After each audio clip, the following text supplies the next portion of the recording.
साहब आज ट्रांसपोर्ट विभाग हंस रहा एक बार मैं शेयर दोबारा दोहरा दो जरा। कौन सा? वो भी आपने आगे इस तरह की समीक्षा हुई है, क्या दिशा निर्देश दिए? मैंने कहा है कि हरियाणा में कोई भी वाहन बिना नंबर के मुझे नज़र नहीं आना चाहिए। कोई भी वाहन बिना नंबर के नहीं चलना चाहिए। कोई भी सरकारी बस किसी भी प्राइवेट ढाबे पर खड़ी नहीं होगी, अपने बस स्टैंड पर खड़ी होगी। सभी जीएम रेगुलर बस स्टैंडों को चेक करेंगे कि बस स्टैंड की साफ सफाई, टॉयलेट, पीने का पानी। अक्सर देखने में आया है कि पीने का नलका तोड़ दिया जाता है ताकि मजबूरन यात्री उन दुकानदारों से सामान ले।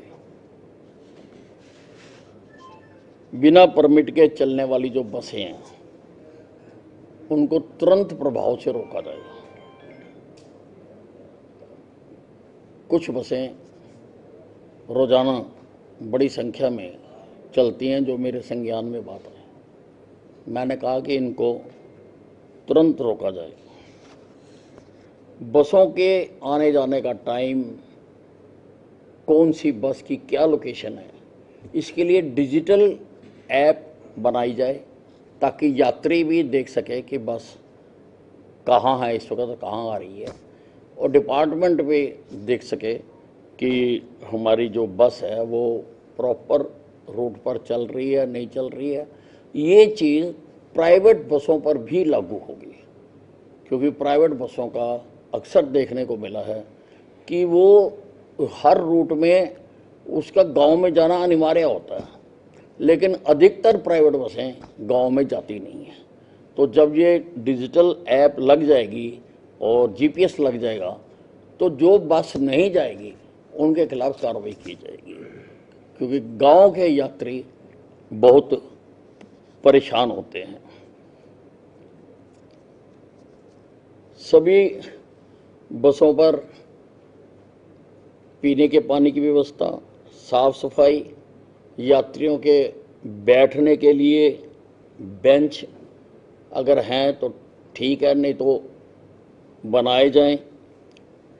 लाइटें होनी चाहिए, पंखे चलने चाहिए, और मेंटेनेंस कार्यों को, अगर कोई बस स्टैंड जितने भी हैं हरियाणा में, अगर किसी की मेंटेनेंस होनी है, रिपेयर होनी है, तो तुरंत की जाए।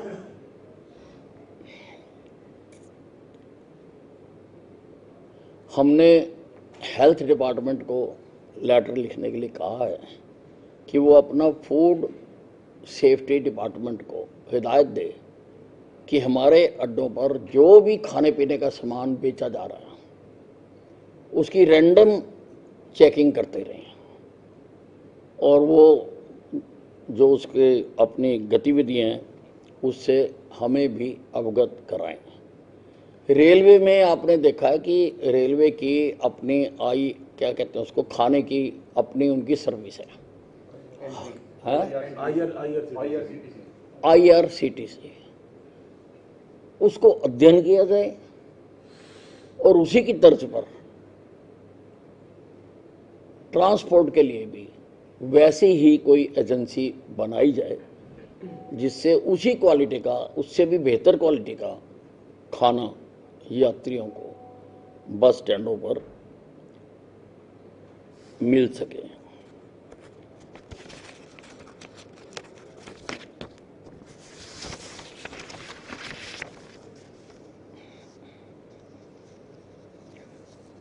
दुर्घटनाओं को रोकने के लिए हर सड़क पर जो ब्लैक स्पॉट हैं वो आइडेंटिफाई किए जाएं, और जिस भी डिपार्टमेंट से वो ताल्लुक़ रखते हैं, PWD से, नेशनल हाईवे से, ULB से, उनके साथ मिलकर उसको समयबद्ध सीमा के अंदर अंदर उनको ठीक किया जाए। ट्रैफिक नियमों के जो भी इंडिकेटर्स हैं, कितनी स्पीड है, क्या है, वो सब बोर्ड लगाए जाएं सारी स्टेट में, और जहां पर कर्व आ रही है उसकी प्रायर इंटीमेशन के लिए भी बोर्ड लगाया जाए, क्योंकि लगभग हर साल प्रदेश में 10,000 लोग एक्सीडेंट में मृत्यु होती है। मैंने सारे जो डिपार्टमेंट है उनको कहा है कि मुझे ये सीमा अधिक से अधिक कम करनी है, लोगों की ज़िंदगी बचानी है। उसके लिए जो भी कार्रवाई की जा सकती है वो की जाए, और ट्रैफिक नियमों की पालना के लिए एक कमेटी भी बनी हुई है जिसमें बाकी डिपार्टमेंट भी शामिल होते हैं। उनको साथ मैंने तुरंत मीटिंग रखवाने के लिए कहा है, जिसमें सभी डिपार्टमेंट होते हैं। रोड सेफ्टी डिपार्टमेंट की जो मीटिंग होती है उसके लिए कर्मचारियों को सैलरी, उनके भत्ते समय पर मिलने चाहिए, एक भी दिन उसका डिले नहीं होना चाहिए किसी भी हालत में। और अगर किसी कर्मचारी की प्रमोशन ड्यू है तो उसको तुरंत प्रभाव से उसको एक्सपीडाइट करके किया जाए। नियम है कि जो बड़ी गाड़ियां हैं उनका हर 2 साल बाद फिटनेस उनकी चेक की जाती है, लेकिन प्राप्त जानकारी के अनुसार सब जगह पर मैनुअल चेकिंग होती है, और मैनुअल में फिटनेस सारी चेक करना बड़ा मुश्किल है।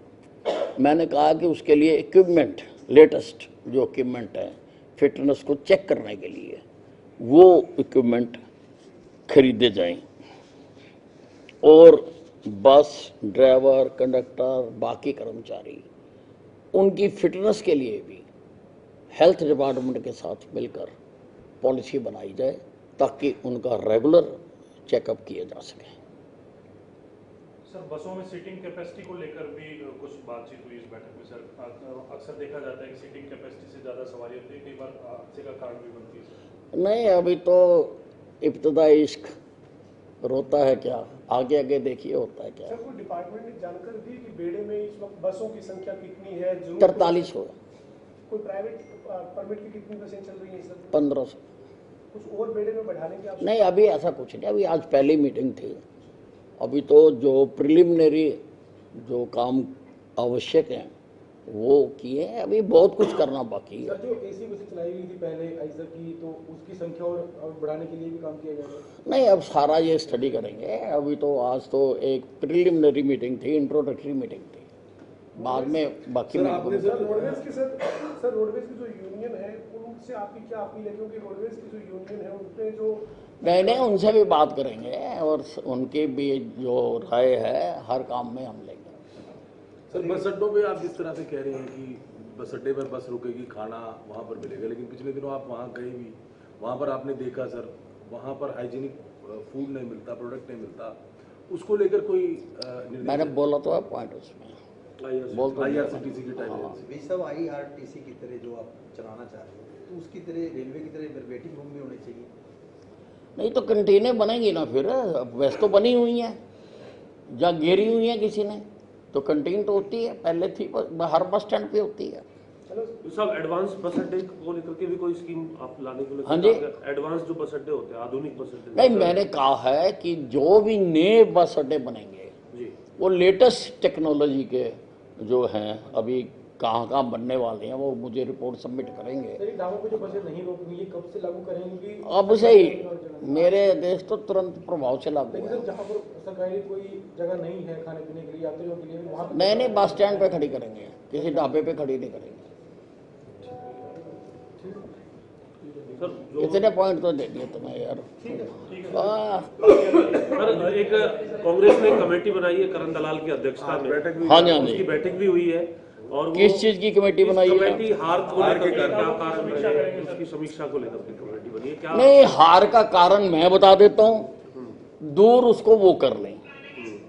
मैंने चुनाव अभियान के दौरान भी जब राहुल गांधी जी हरियाणा में आए थे तो मैंने उस वक्त कहा था कि उनका आना हमारे लिए बहुत शुभ है, क्योंकि वो जिस प्रदेश में जाते हैं वहाँ पर कांग्रेस हार जाती है, और मेरे कथन अनुसार वो 100% ठीक हुआ है। अब राहुल गांधी जी को कैसे रोकना है उसके बारे में ये खुद विचार कर लें। और सर 13 तारीख से सेशन है, लीडर ऑफ अपोजिशन होगा कांग्रेस का, ऐसी उम्मीद है सर कि आप बन पाएंगे? देखिए, लीडर जो होते हैं वो पार्टियों में होते हैं, धड़ों में नहीं होते, इसीलिए इनको दिक्कत आ रही है। क्योंकि Congress is not a party, it is a group of groups, भिन्न भिन्न धड़ों का एक समूह है, तो इसलिए इनकी फैसला हो नहीं पा रहा। साहब, किसान नेता हैं दर्शन पाल, आज उन्होंने कहा कि हमने कांग्रेस के लिए बहुत अच्छा ग्राउंड बनाया था, लेकिन कांग्रेस उस पर बैटिंग नहीं कर पाई और ढंग से बैटिंग नहीं कर पाई, इसलिए से वो चुनाव हार गए। आप क्या कहना चाहेंगे? इससे पहले देखें तो गुरनाम सिंह चढ़ूनी ने भी कुछ इसी तरह का बयान दिया था। देखिए, लोग बहुत सयाने हो गए, हमारे देश का जो प्रजातंत्र है वो बहुत मैच्योर्ड हो गया, वो अपने फैसले खुद करता है। बड़े बड़े लोगों ने कई अपीलें की, लेकिन लोगों पर उनका तनिक भी असर नहीं हुआ, क्योंकि वो अपनी बुद्धि से, अपने दिमाग से फैसले करते हैं, और इस चुनाव में उन्होंने करके दिखा दिया। लेकिन आप लोग जिस तरह से कहते थे कि किसान आंदोलन कांग्रेस की देन है, तो अब कहीं ना कहीं उस पर मोहर लगती हुई नजर आ रही है। नहीं, वो तो है ही है, वो तो अब उस पर कोई बताने की जरूरत तो रह ही नहीं गई ना। ठीक है सर, थैंक यू।